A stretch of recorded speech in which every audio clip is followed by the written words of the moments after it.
এর পরের যে বই সেটা হচ্ছে এই বইটা, কনফেশন।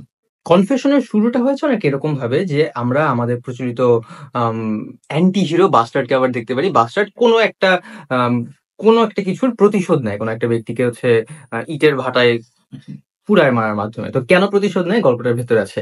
এছাড়া এই গল্পটা কাইন্ড অফ বাস্টার্ডের কিছুটা ব্যাক স্টোরি আছে। এখানে মেইনলি হচ্ছে কিডন্যাপিং এর বিষয়টা চলে আসছে। বাস্টার্ডের ব্যাক স্টোরির মধ্যে হচ্ছে বাস্টার্ডের স্কুলের প্রাক্তন মেঘলা নামে একটা ক্যারেক্টার চলে আসছে। ওই মেঘলার মেয়েই আসলে কিডন্যাপিং এর শিকার হয়। তো এইটার তদন্তে যেরকম হোমিসাইড ইনভেস্টিগেটর জেফ্রি বেগ নামে, তো ওই মেঘলা হচ্ছে বাস্টারকে পরবর্তীতে খুব মানে কান্নাকাটি করে রিকোয়েস্ট করে তদন্ত করার জন্য, বাস্টার তার মেয়েকে খুঁজে নিয়ে আসার জন্য। তখন হচ্ছে বাস্টার সেইটারও তদন্তে নামে। তো ওভারঅল এইটা কাইন্ড অফ একটু সিনেম্যাটিক হয়েছে। আগের যে তিনটা বই যতটুকু মানে ক্রেজে উঠেছিল, আমার কাছে এই বইটা একটু ইন্টারভেল টাইপের মনে হয়েছে। ওভারঅল এইটার ফিনিশিংটা প্রেডিক্টেবল। আপনি যদি হচ্ছে খুবই মনোযোগ দিয়ে বই পড়েন তাহলে এইটার ফিনিশিংটা আপনি খুব ভালোভাবে প্রেডিক্ট করতে পারবেন। চোখ রাখুন the Brown Storyteller Facebook পেজে।